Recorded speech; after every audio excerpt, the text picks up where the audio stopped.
Thank you for being with us, for blessing us.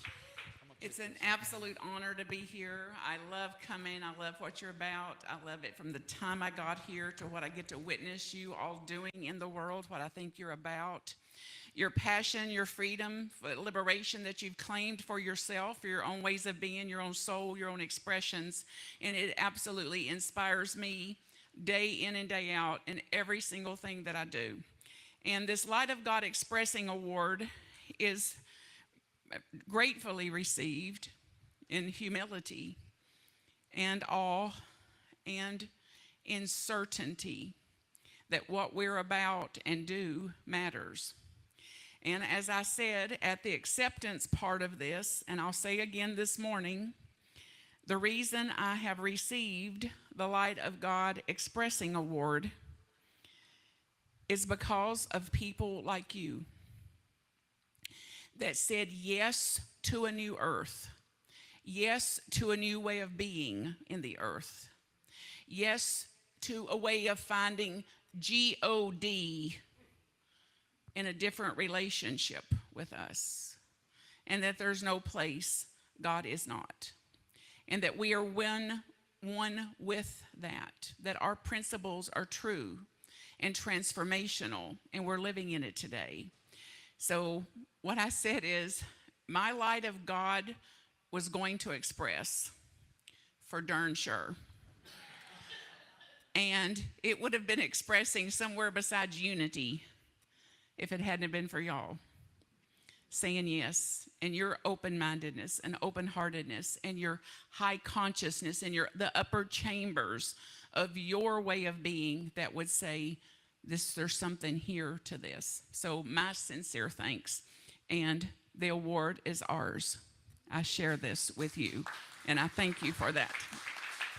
And I'm ever committed to, it's 27 years since I've been out in the field, self-employed, doing what I'm doing here today. And I'm just getting started. So are we, apparently. So those high times that we had, in unity, was a lot apparently about spiritual consumerism, about people looking to feel better, just to find somewhere they could go to feel better. It's like, good on us, we did that. And then the rubber meets the road that says, okay, what are we going to do after we get enlightened? What are we going to do after we get enlightened? It's like, well, there's some WORK around here. We've got a forgiveness to do 70 times 7. If it's true, 70 times 70 forgiveness. I don't know, I did a workshop one weekend and I forgave everybody. It's like, well, tell your face, because it ain't caught up to your forgiveness work yet. And then it's like, and if you relate to Jesus as a master teacher, if Jesus said, hey, I'm going to hold out on writing the Sermon on the Mount till everybody quits having tantrums and kind of gets civil and there's no wars in the world, there wouldn't be no Sermon on the Mount, right? So we can't wait on things. We can't wait to say whatever you're here to do, whatever you're here to be, and only you know that for you. So I knew at age 3 that I was a minister. I believe that minister is a verb, not a noun. So there's nothing in me that said, I've got to go prove I'm a minister. I've got to go become a minister. I knew this when I came in here. I also declared it at age 3. What are you going to be when you grow up? It's like, I'm a minister, like, duh. And then it was funny till it wasn't. Till it dawned on them, crap, like, she believes this. And there ain't no such thing as a woman minister in these parts, Bug Tussle, Kentucky. So then I knew I can't say this again. Like, there's no space for this. So I'm going to have to be it stealth-like. I'm going to have to do it covertly and overtly, and I'm going to do it without having to have any glory on me as minister or any glorification to what I'm doing as minister. So what I say is, if you study enough, you'll end up with an ordination. Like, that's all there is to it. They'll give you one whether you want it or not. And I've studied. I'm still studying, like a lifetime of study. 3 ordinations, all of which I did not seek. I did not need, because I was clear. And on my clearest days, I'm still clear about what I'm here to do, what I'm going to do while I'm here. And it can be summed up as this, that I'm here to serve those who serve, which is what I believe about you. You're here in service already. You're doing it sight and seen and unseen ways that you're serving, that you're ministering as a verb too. I know this about you. I know this about you. Even if I never, ever see or serve with you, I know you're out there doing that, or you wouldn't be here today. So I'm here in service to that. I'm also here to get empowered teachings to the whole of the world.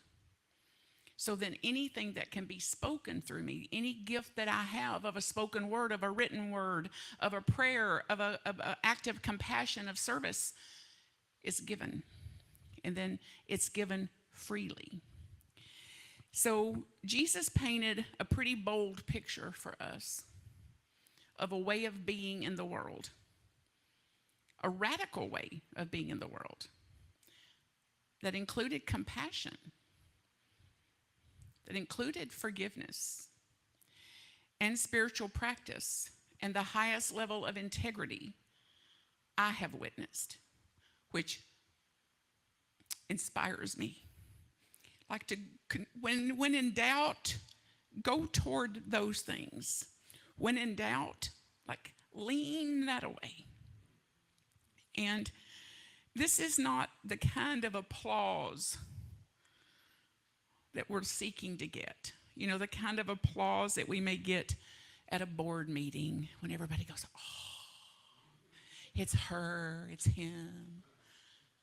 Not that. Not how many likes we get on whatever we just posted. It was probably half true. But the kind of radical compassion and integrity that will disrupt a status quo, that will disrupt, that will interrupt the inertia of the old and the old way of being, and say, that, thank you, and that was just enough of that. There's a new way. There's a different way. He also, Jesus, or whoever your master teacher is, Mother Mary, Kuan Yin, wherever you refer to as a master teacher, that it's not the loudest, it's not the most powerful often, but the bravest, the most courageous, and courageous enough to be quiet sometimes, and courageous enough not to be quiet sometimes, to be gentle when it's needed, and to be strong and powerful when needed, and grounded enough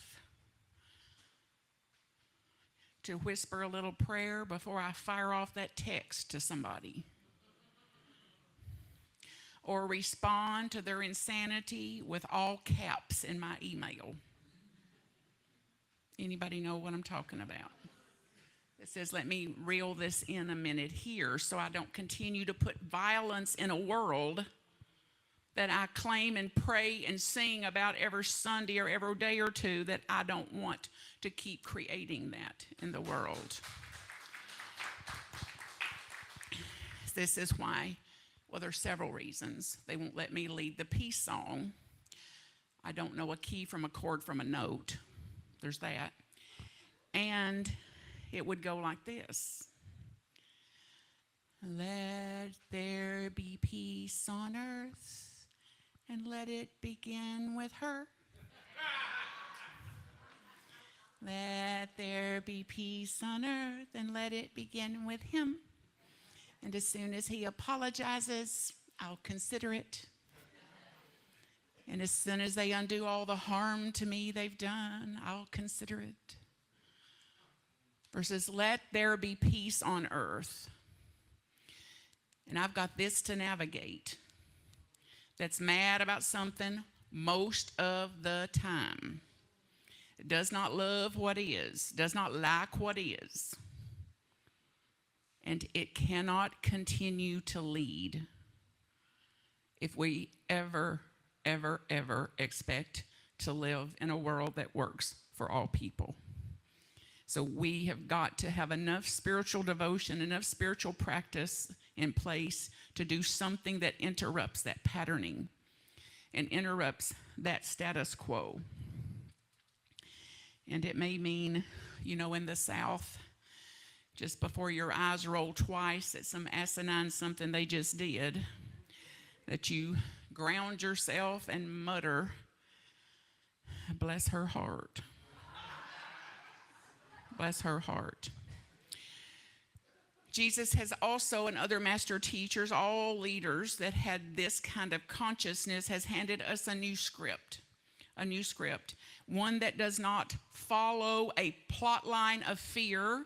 It does not follow a plot line of reactivity, of instinctual, animalistic, barbaric reactivity. A new script.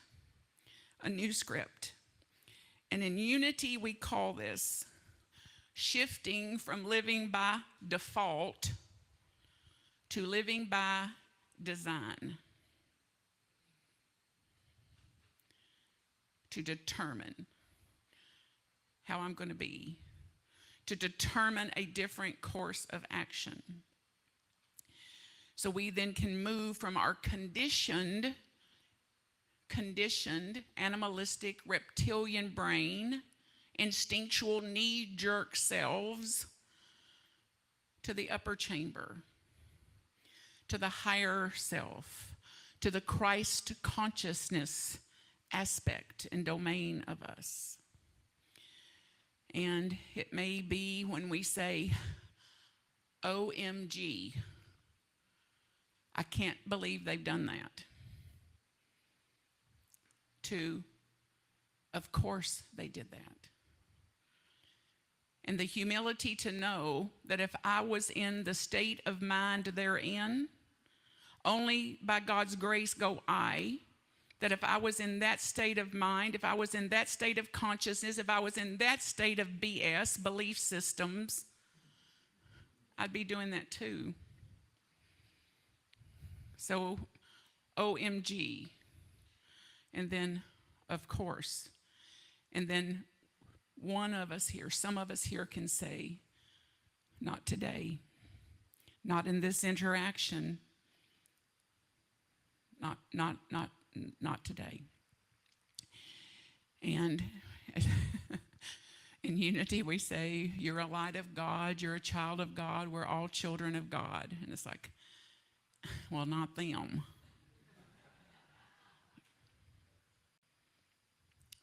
Dimmer, not as bright, not as free, not as clear, not as integral, not as committed, and in process. So those of us who can have got to lead this and continue to lead this. Anne Lamott, do any of you follow her? Like, she helps me when she writes, like at times like this, when we wake up to news like this, like, what are we going to do? And she's like, just do what you can. Do what you can. If you can go out and feed somebody, go out and feed somebody. If you can go out and do something in the neighborhood, do that. Do what you can. If you can't do that, get a bag of M&Ms and get in the bed. Like, do what you've got to do. Get loud if you have to. Get quiet if you have to. Stand up if you can. If you can't, lay down. Just do what you've got to do to keep yourself intact enough not to fall to apathy, not to fall to resignation. And I highly recommend family-sized bags of Cheetos when nothing else will work. So our presence matters. and our care of our presence matters. And only you know what it is for you.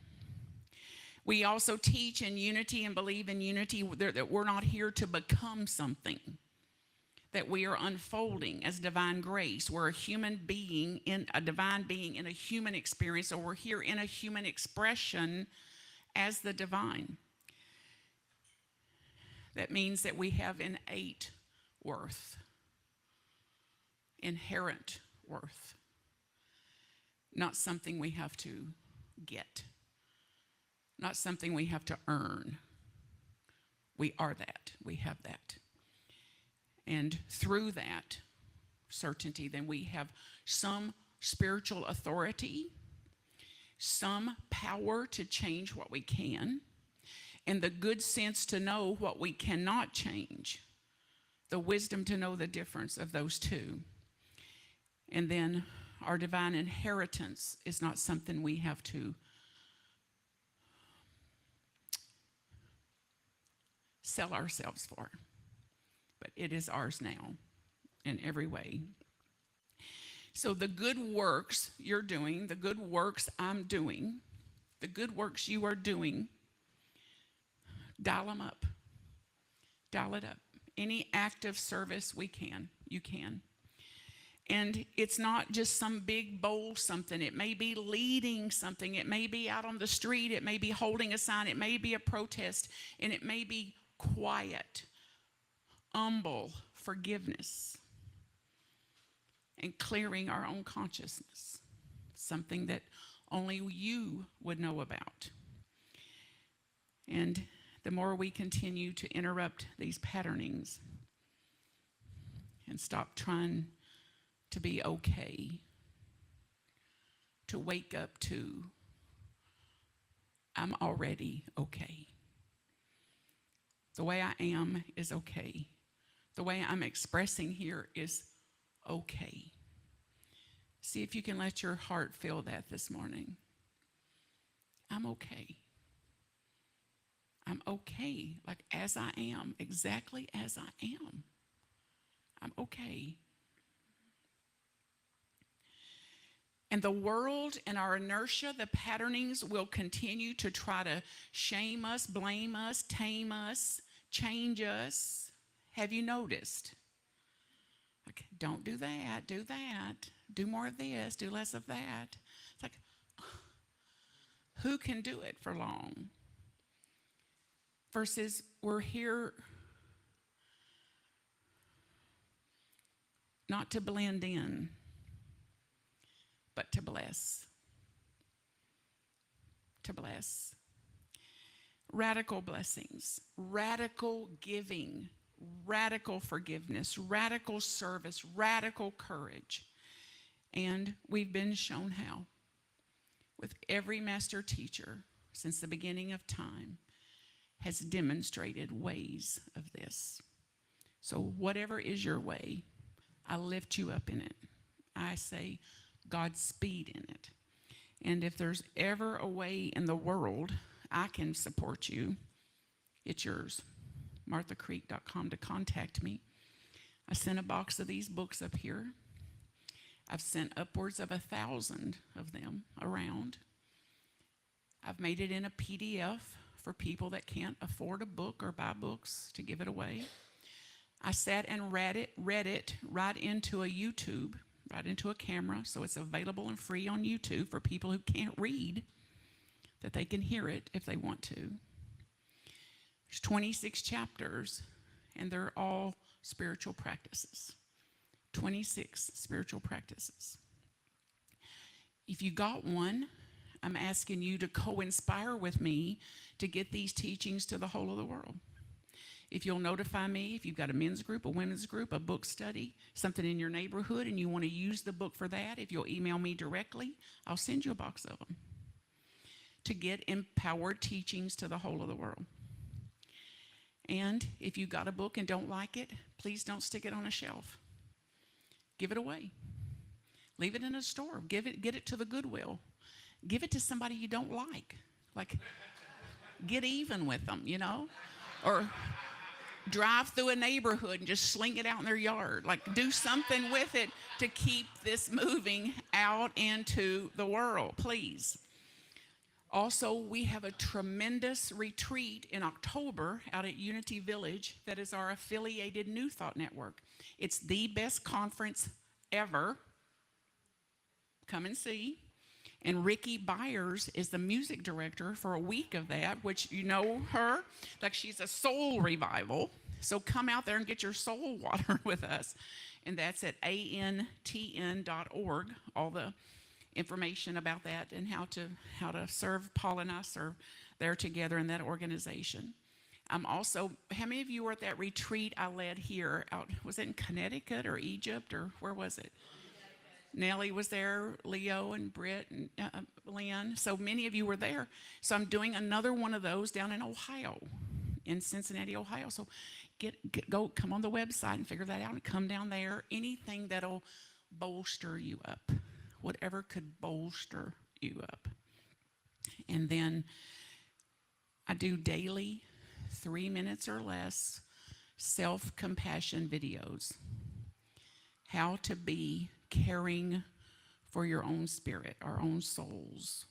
And they're free. And they're over there on all those social media platforms. And if you go out there and you'll hit like or subscribe on them, that causes it to go out to other people. So, not for my sake, but for the sake of having more compassion in the world, co-inspire with me, because then I can reach this many, but then we can reach this many, and then eventually that many. So those are some ways to do this together. So as we pause, see if you can make a commitment to yourself. Another one, a new one today. That your divinity is your driver. Not this. Not the reactivity, not the pain, not the hurt, not the triggers, not the trauma, but divinity is the driver. And to ask any of those parts of you that have a tendency to come in there and take over, to do its best to step back a little and let divinity drive this discussion, to let divinity drive this interaction I'm about to have. The song I'm about to sing, or the song I'm about to write, or the art I'm about to create, that divinity drives this. And, you know, above all, stay a little salty. The blandness of things, we've got to do something to offset that. So if it's salt is not your thing, put a little sweet on it. We come out of this blandness of what we're going to be prone to if some of us don't keep dosing with some salt or dosing with some sugar or dosing with the light of God expressing as you, the light of God expressing as me. So as we go to meditation, would you be present to your own heart? And your sincere devotion for divinity to lead. Your sincere desire, divinity lead. Lead my thoughts, lead my actions, lead my prayers, lead my words, lead my creations. Lead, lead, lead. Light our hearts, lighten our hearts.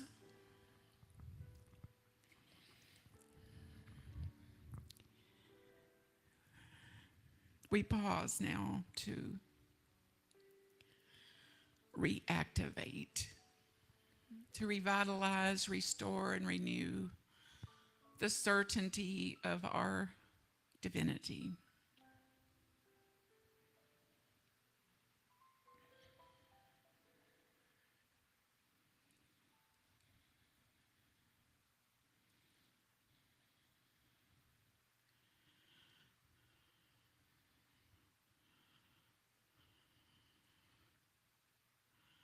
And a big deep breath. And aware of Something is breathing you. Something is breathing you.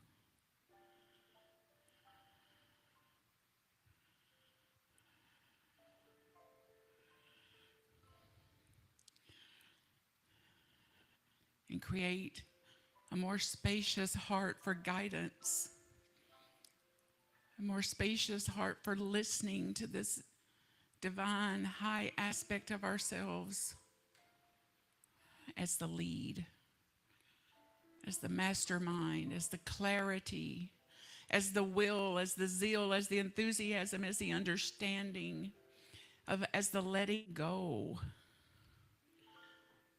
of faith, of love, of imagination with action, of will.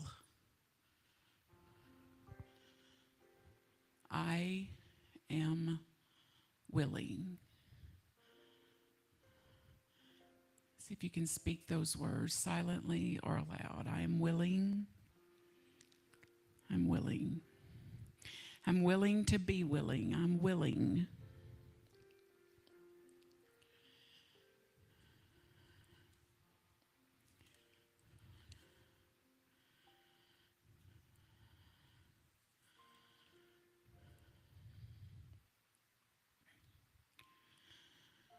We begin again this morning. We're ever more aligned, ever more awake, ever more atoned, free, clear, at one with that which is breathing us. We give thanks for this. We give thanks for this renewal, for this remembering, for this new beginning, and for the certainty of an infinite potential and presence that lives as us in our expressions, that we take spiritual accountability to this. Spiritual responsibility and accountability for all the ways we are, and a new level of accountability and responsibility for the impact that we are, the impact that we have on people, on places, on situations, on circumstances, on causes, on creating a new way of being. We accept it. We allow it. So it is. Amen.